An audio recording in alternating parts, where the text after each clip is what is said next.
Time is 6:45. Wow. March 1st, 2021. First item on the agenda is a request to approve bids and award a contract for improvement 19-01 Northwest 4th Street Reconstruction Project. Go ahead, Paul, if you want to talk about it. Yep. Thank you, Mr. Chair. So we opened bids on February 17th for our Northwest 4th Street project.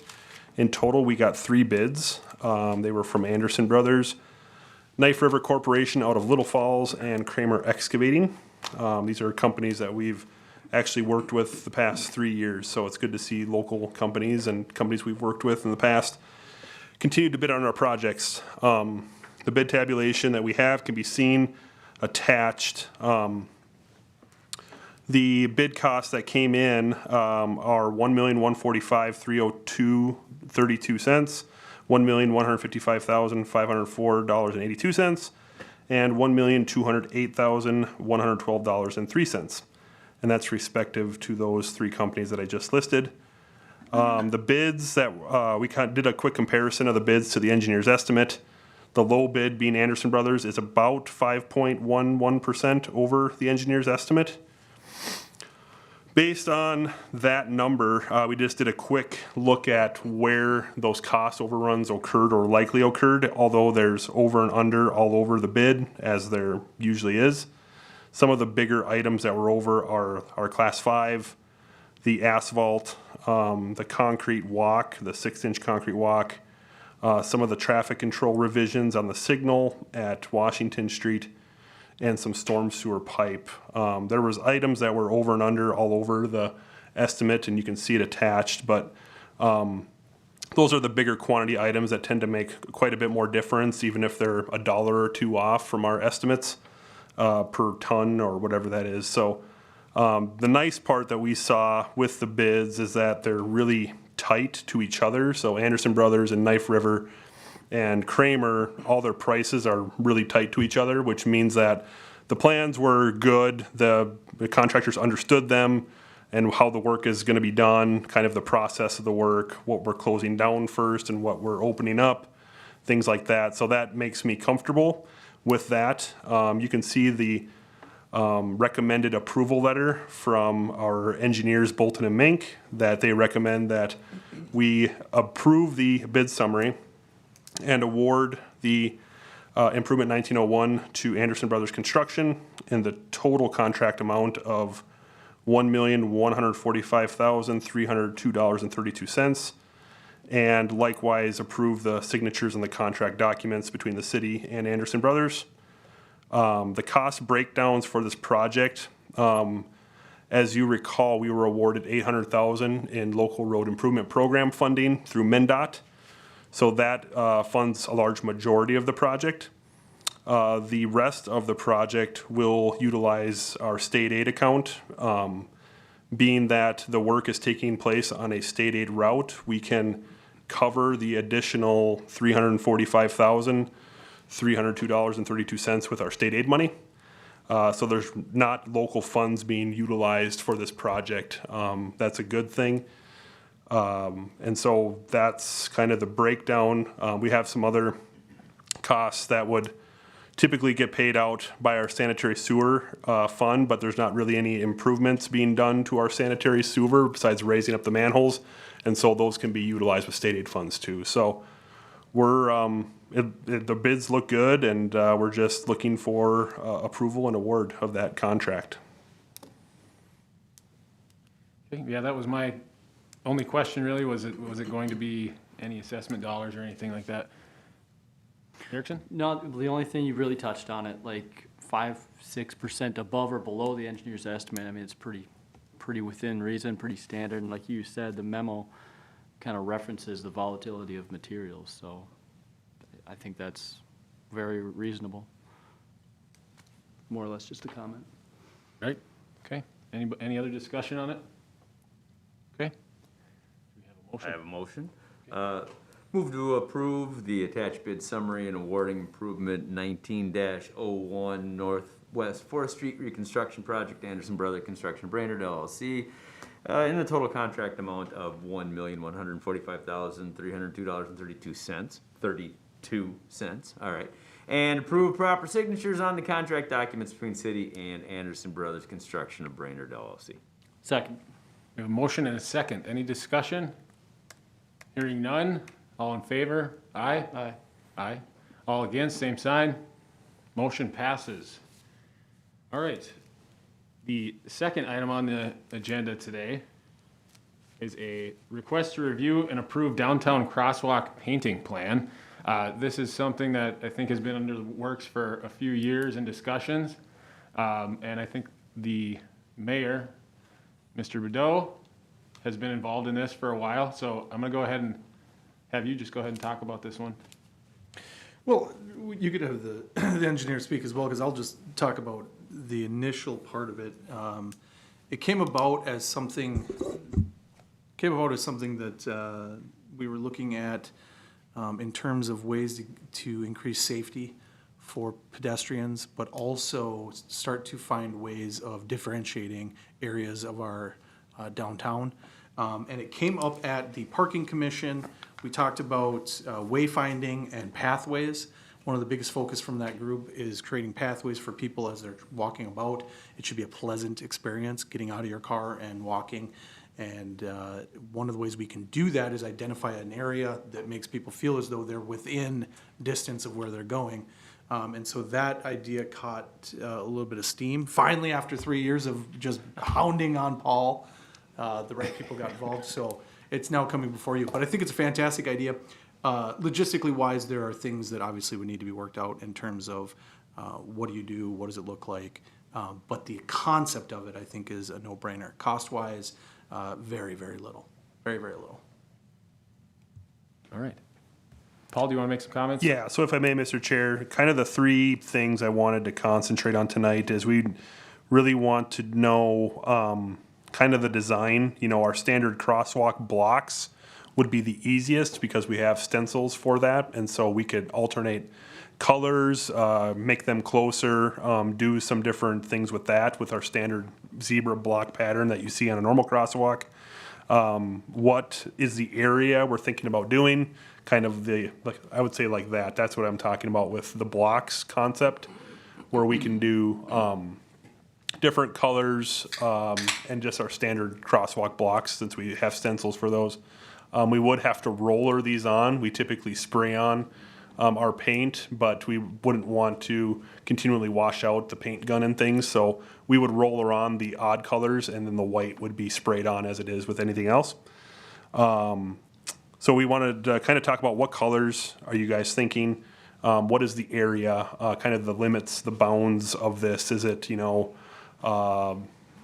it Norwood Street on the south, Front Street on the north, maybe 4th Street on the west, and 9th or 10th on the east, or something like that? So we can kind of, if it's easy enough in future years, we can certainly expand that.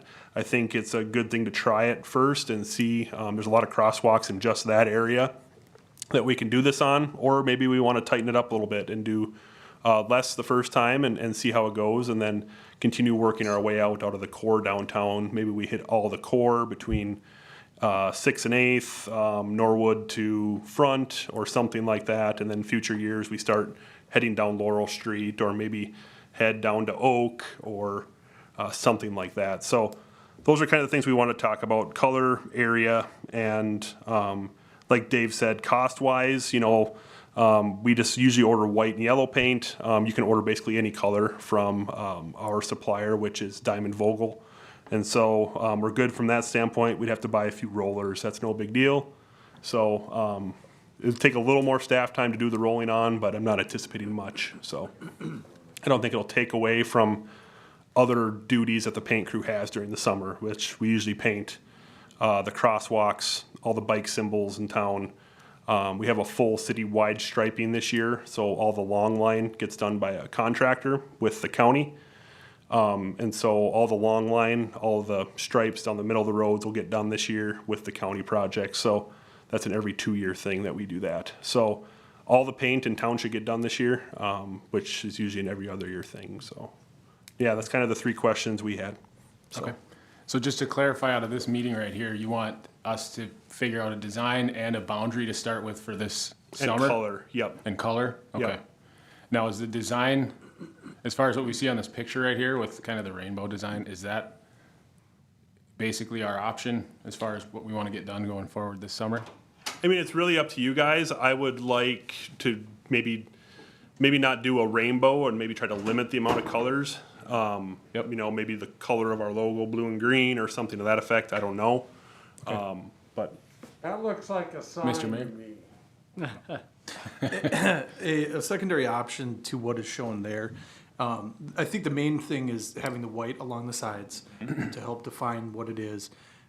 You could do something where you differentiate where the 4 blocks downtown, maybe you do something slightly different, and the other areas you're being a little less intricate. But a reverse of what's shown here in having color underneath and then having those crosswalks put in on white over top of it, I've also seen that as well, and it looks pretty good. So there's really, I've seen hundreds of different variations of it. But I think the trick is going to be making it so that it's not overly aggressive in the amount of time that it's taking. So. Right. Okay. I like the Brainerd colors. I mean, if we're gonna do this, Paul Bunyan comes to mind. I mean, red, blue, or blue, green, or just blue, something like that. But go ahead, Dave. You know, my first concern was kind of, it needs to look like a crosswalk. You know, with the white on the edges, I think that's important, and not to go crazy with the colors. I do like kind of the blue-green, you know, and even then, instead of going every other on the blocks, you could have north-south streets blue, east-west green, so you'd have that, you know, think something like that. I think, I'm also looking at it, you know, making it easier for the street crews, so they're not changing out rollers and changing out paint all the time. The nice thing about it is if you don't like it, it's gonna be gone in a year and a half.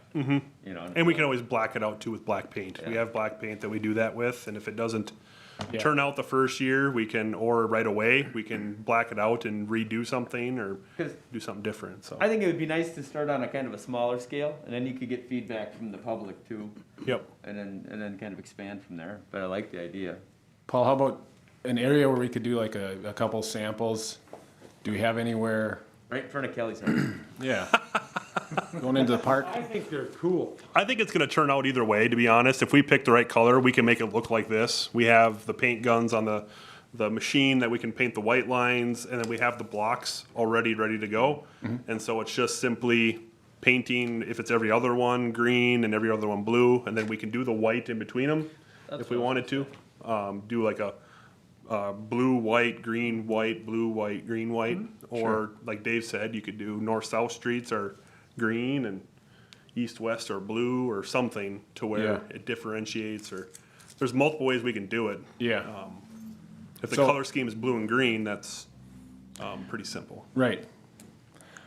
Go ahead, And Dave. you could just take something like this and just slap on, you know, just go over it with the color palette and show us what it'd kind of look like, and then, or do you want a decision now? No, I mean, we can try to, I'll pull two colors together. We can talk about it again in 2 weeks. We have some time yet, so. Because it'd be Yeah. nice to see like, okay, blue, green, blue, white, green, blue, green. I Yep. think those three variations would probably be Right. a good place to start. So I can, we'll pull the color palette from Diamond Vogel and have them get it as close as we can to the Brainerd logo colors.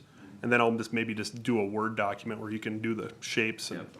and Okay. fill them or something so that we can kind of see what we got going on. So let's just leave go ahead, Dave. No, the only thing I was going to say was not necessarily on the colors, but on the framework of the area? space of it. In my mind, what I had pitched was the corner of 9th and Front over to Maple and 5th, which to me is an area that, from the parking standpoint, is kind of what I've been pushing them to try and start getting people to realize those parking areas. That also encompasses then our parking lots as well, which is part of it. We want people to get used to getting out of their car and then realizing that, hey, this, you know, it's a way to direct people without putting an arrow on the ground. Did you say Oak and Fifth? I had said Maple and 5th. It could be expanded though. that was just, from my standpoint, the smallest area I would like to see, but yet not being, if you do the whole city, then it doesn't do you any good. You know, but if we're at least focusing on this area where we're trying to get people to, you know, there's always parking on Maple Street. There's always parking on 9th Street. I say we go with that boundary, leave the design open for now. Come back to it if we come up with a design that's, you know, not gonna get done. That amount of it isn't gonna get done this summer, or if we feel like we could get a lot more done, we can always revisit Yep. the boundary of it, but I like that boundary. Yeah, So- if I may, Mr. Chair, if we stick with this design, I think we could do that amount of an area. It's just the roller is the thing that takes more time. It's not the actual doing of the crosswalk, it's the roller work. And that would be nice with the smaller area. You can Yep. judge how long it's gonna take and is there gonna be any difference in cost? Yep. Because, you know, there are a couple unknowns. Yep. Okay. So are you looking for a motion coming out of this? I or think just I a- got good Wait till direction. you I can come bring it and back then one more We can look at a time. motion when you come Yep. back with the colors? All right. Yeah, Okay, more of just a discussion on that. yep. Okay. Another fun item we got for number 3 on the agenda is a request to review and approve the Name a Snowplow initiative. And this is something that came to my attention through Mr. Mayor in a text message link to MnDOT's Name a Snowplow initiative. And I thought immediately that this is a great idea for our city. We spend millions of dollars on these trucks, and we might as well have a little bit of fun with them when it doesn't, you know, require a whole lot of work. So I guess if we're gonna go ahead and do this, and Mr. Sandy, I don't know if you wanted to speak on this, but it sounded like you felt like it was gonna be something that was fairly easy for staff to take care of, and get the city involved, whether it's through the schools or social media, to come up with some name suggestions and then narrow it down from there. So go ahead and give me your ideas on that. Thank you. Yep, thank you, Mr. Chair. So we were actually talking briefly about this before the meeting. It would be fun if we got the schools involved, and maybe it's a one name per class kind of thing, where I don't know what, you know, Dave could probably speak to this to see how it would work, but you know, we need to figure out a way that either we come up with the names that are voted on or the community does. MnDOT does it. They had 24,000 names submitted. We wouldn't get near that many here, but it would be fun to have the community submit the names. We could parse them down as staff or as a subcommittee of this committee, and then put them out on like a Survey Monkey to vote. We were thinking we have 4 trucks, 1 loader with the plow, 1 loader with the snow blower, a road grader, and a broom tractor. So that's 8 pieces of equipment. And they can submit a name for any of the 8. We could break it down by each vehicle, or you could just submit any name for any piece of equipment that they would like. And we would also open this up to the community to submit ideas. If we got, once the vote took place via Survey Monkey, we would probably have a picture of each piece of equipment and then have the options for each name under each piece, and they could vote on it. And then we would buy stickers and put them on the vehicles. And I think that would be a fairly cheap thing to do, and it would, we could utilize this as kind of a teaching opportunity too, do like a social media campaign about how to safely navigate a plow or things like that, to where these pieces of equipment actually have names, and maybe people take some ownership if they see Edward Blizzard hands on the street, make sure you keep to the right of them or something like that, you know? We could utilize it as kind of a fun way to educate the community on how you navigate around plow equipment, so. Absolutely. Yeah, I think it's a great idea. Open it up to the public, get the schools' involvement if it's possible, and just make it fun, and then, but always, yeah, reserve the right to narrow down the short list of names. Yeah, you know, this comes basically from the British Navy opening it up and deciding not to name their ship, you know, Bodie McBoat. Buddy McBoatface, right? Right. So, Thank you. if we could just come up with a few names, you know, derivative of the mayor's hair, I think that would work too, so. Mayor's hair is trademarked. So, I mean, if we have just consensus, I don't think we need a motion on anything. I think if we just contact the schools, the principals, and get it on Facebook, the park's Facebook, police, fire, and then just have a place where we could please submit names to this email address.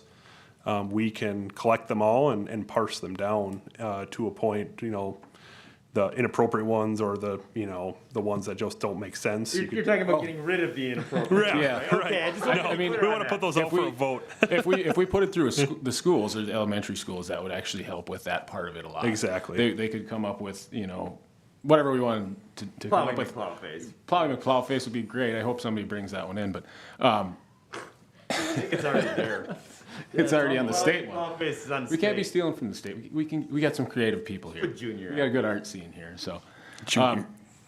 But we can kind of let them handle the censorship of it and bring in some appropriate names and stuff through that. So I think that's a great idea. I don't know if we want to for sure officially go that route right now, but it's something that you guys can We can work on it, yeah. bring it back up to. I think if you want creativity, probably giving some information about the pieces of equipment that are actually gonna be named. I would also open it up. I wouldn't just open it up to the schools. Yep, I would just open it up. You might want to do a directive at the schools, Yeah. but right. I agree. Yeah, so we'll put it out on Facebook and hopefully the dispatch can help us out a little bit on this one and we can get the word out and people can submit. And then, like you said, I don't know, PSA is about safety or navigating. Well, I think that's a really good component.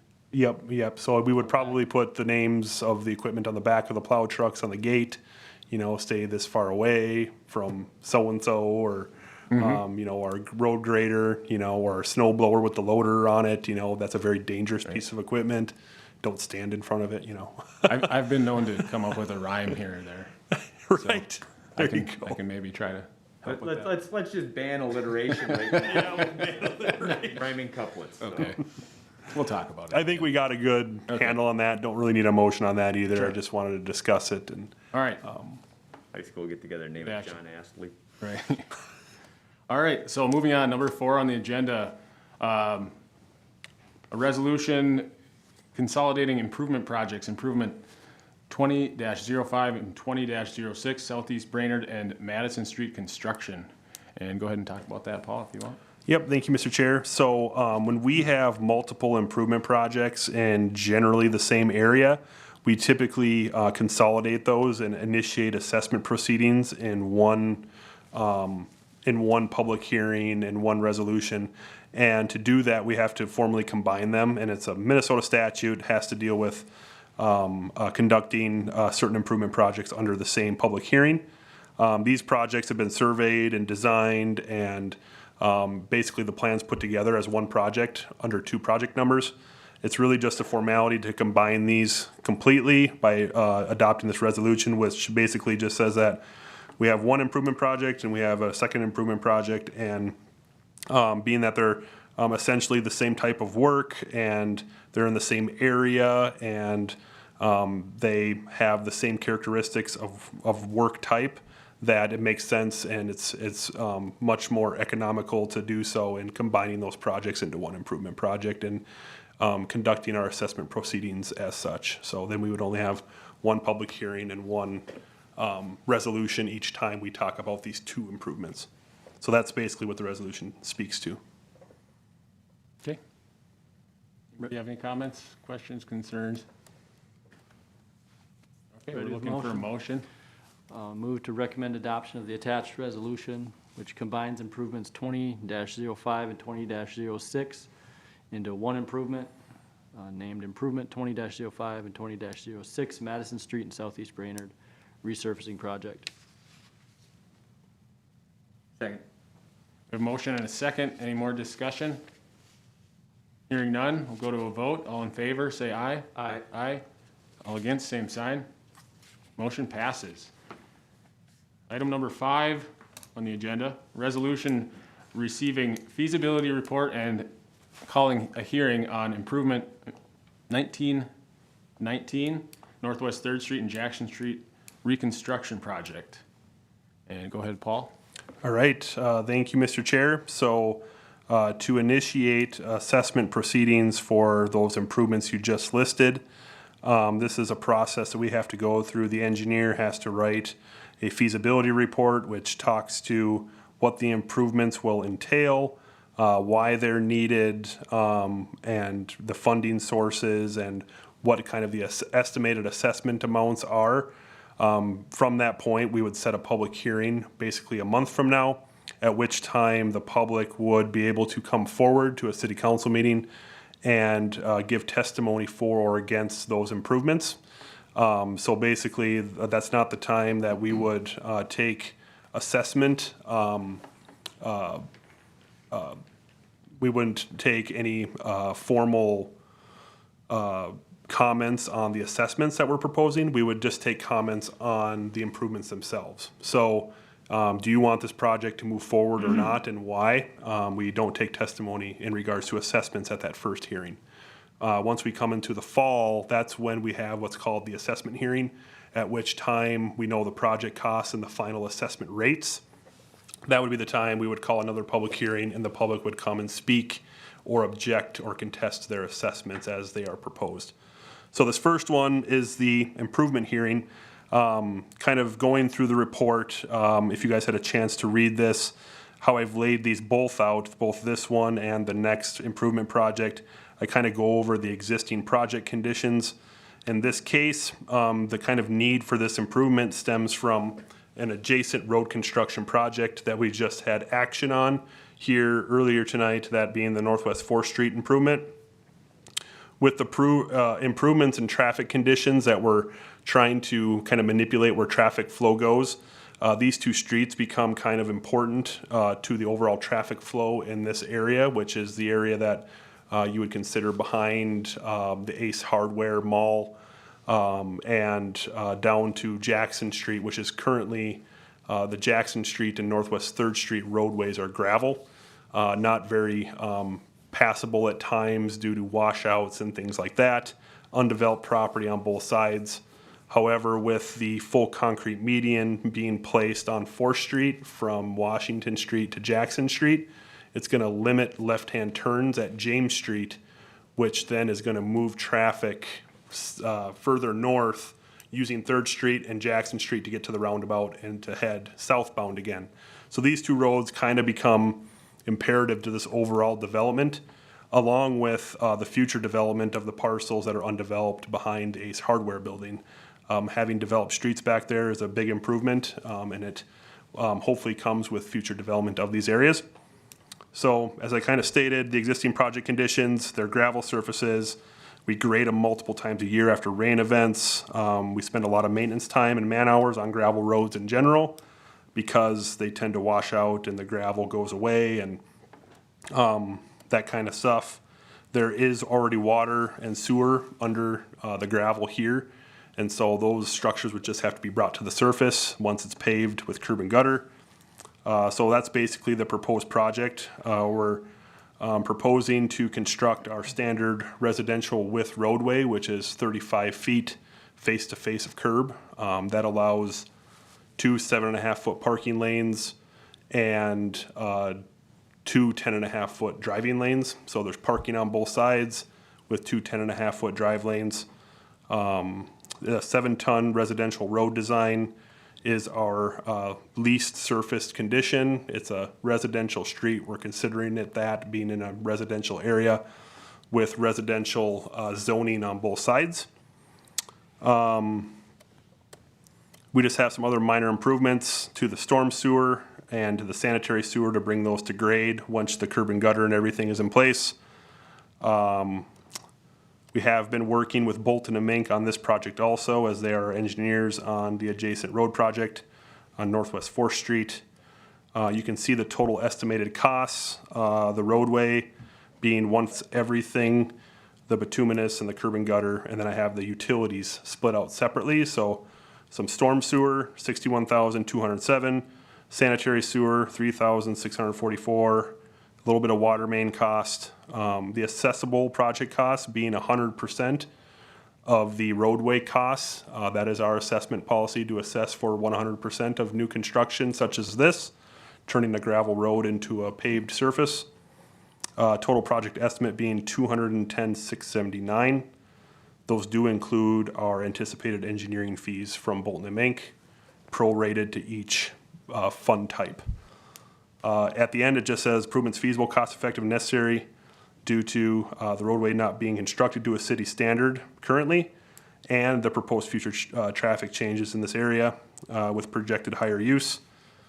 These improvements should be constructed in conjunction with the 4th Street improvements to prevent unsafe driver behaviors, avoid additional wear and tear on the gravel surfacing currently present, and trying to avoid higher maintenance costs that come with maintenance of gravel surfaces and increased traffic over time. So if there's any question about that or the report, I'll open that up now. Otherwise, we would just be looking to adopt the attached resolution in which receives this report and sets the public hearing for April 5th, 2021 at 7:30 PM at the council meeting.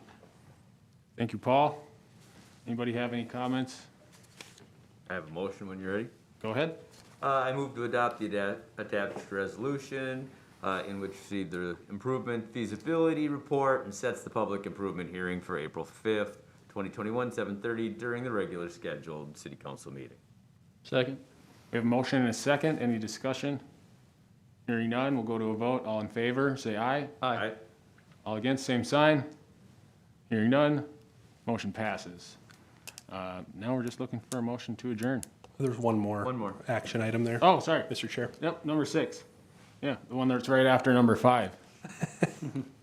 Resolution receiving feasibility report and calling hearing on improvements 20-05 and 20-06 Southeast Brainerd and Madison Street resurfacing project. All right, thank you, Mr. Chair. So this is a much larger project.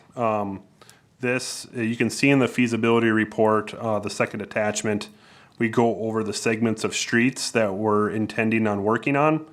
This project has been a conglomeration of extremely deteriorated street surfaces, along with underlying utility needs and poor soil conditions in this area of town, along with some recommendations from the Walkable Bikeable Committee for some sidewalk improvements in this area.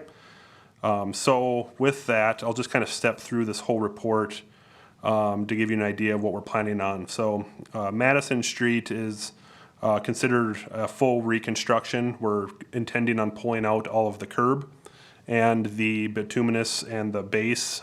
We have some storm sewer that's causing a whole bunch of issues down there. It's actually pushing through the pavement surface and causing a bunch of potholes down in our industrial park. If you drive down Madison, you can see actually where the storm sewer is at.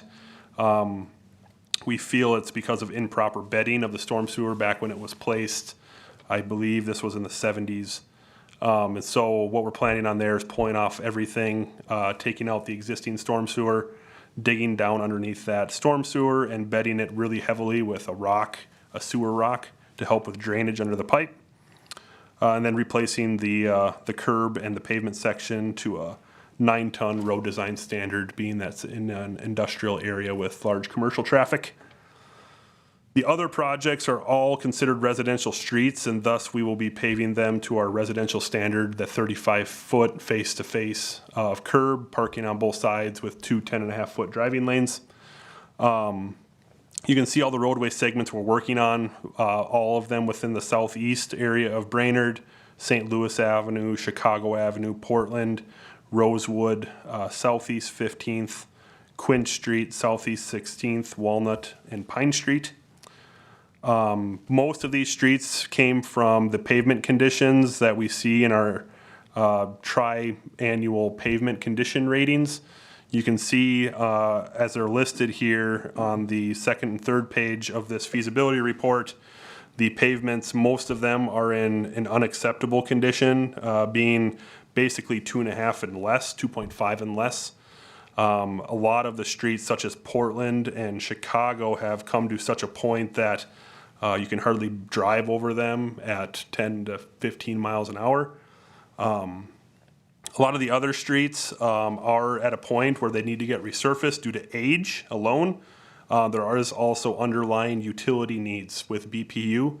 They have approximately, I think, $850,000 of improvements that they would be doing with water main as we tear these streets off. We do the water main design on behalf of BPU, and so we try to coordinate our projects the best we can. with project limits and making sure we're taking care of their needs long-term, along with our pavement needs. Some of the biggest reasons for the poor pavement scores in this area, the underlying soils are very, very poor, especially in that Portland, Chicago, St. Louis, Rosewood Street area, and Walnut and Pine. They're very high groundwater, and we intend in most of these cases to do what we call a subcut, where we're cutting out 2 feet of the unsuitable material under the road surface, placing a separation fabric and importing clean sand, and then gravel surface, and then our bituminous to allow those roads to last longer than they have. They've outlived their life. You can see most of these streets are over 40 years old, which is good for us. We kind of base our street resurfacings on a 40-year life cycle. So if we get 50 years, that's a big bonus. But you can see definitely by a lot of the wear and tear on these streets that they are in very, very poor condition, and they are in need of some TLC. The sidewalk improvements I was speaking about earlier, the Walkable Bikeable Committee had recommended that sidewalk be placed on 15th and 16th Street Southeast. On 15th, it would be from Rosewood Street to Oak Street. There's currently east-west sidewalks on each of the east-west streets, being Pine, Quince, and I believe Rosewood, all have east-west sidewalks. This would connect the east-west sidewalks, north and south, to Harrison School in this area. And then 16th, the proposed sidewalk is on the west side of the street from Pine to Oak. So 1 block, there is an existing east-west sidewalk along Pine Street that this would connect to the school also. Those were all recommendations from the Walkable Bikeable Committee. Besides that stuff, there is a majority of these projects do have some sort of utility replacement, being water main, some storm sewer catch basins that we're just redoing the rings and the curb line and stuff on, and picking on some of the bad curb. We'll be pulling that stuff out and replacing it like we do with a normal resurfacing project, leaving a majority of it in place, but picking on the stuff that's bad. As far as the estimates are concerned, you can see it broken down much like we did earlier on the improvement 1919. It is broken down by both project, the Southeast Brainerd resurfacing and the Madison Street project. You can see those on the screen. I don't know if I necessarily need to read through them all unless you think it's necessary, Mr. Chair. They're pretty close to the cost we had on our 5-year capital plan, with the additional sidewalk that we have. That's not included in our 5-year CIP. That's typically put in there when we do the design of these projects. And then the additional subcuts, they do raise the price up a little bit on these projects compared to what you see in the CIP. However, we're confident that these numbers are going to be pretty close or a little bit conservative to what we'll be seeing when we, if and when we put this out to bid. Getting back to the feasibility and the necessary reason for the improvements, it's kind of saying in here, the intended uses of these streets isn't anticipated to change over the lifespan of these improvements. Therefore, sizes of utilities, widths of streets, and other elements are not proposed to change. We're basically replacing what's there with new stuff. We're not anticipating any right-of-way acquisition, and we'll utilize existing city right-of-way. It'll just provide Southeast Brainerd constituents with long-term clean potable water, upgraded road surfaces, built to withstand poor soil conditions, and improve some drainage systems to handle increased intensity rain events. Therefore, the improvements are feasible, cost-effective, and necessary due to the current condition of the streets and the underlying utility needs that we're proposing to take care of along with this project. So, much like the last resolution that we adopted, we would be looking to receive this report and set the public hearing for April 5th, 2021 at 7:30 p.m. Any discussion? I think I know the answer. Like the last one, this is just a hearing on the projects with a hearing to follow once the estimates come in. Yep, correct. Or the Yep. the assessment. Correct. Yep. Ready with the motion. Make a motion to recommend adoption of the attached resolution in which receives the improvement feasibility report and sets the public improvement hearing for April 5th, 2021 at 7:30 PM during the regularly scheduled city council meeting. Second. Motion and a second. Any more discussion? Hearing none, we'll go to a vote. All in favor, say aye. Aye. All against, same sign. Motion passes. Now, we're looking to get a motion to adjourn. So move. Second. Motion and a second. Any discussion? Hearing none. All in favor, say aye. Aye. Against, same sign. We are adjourned.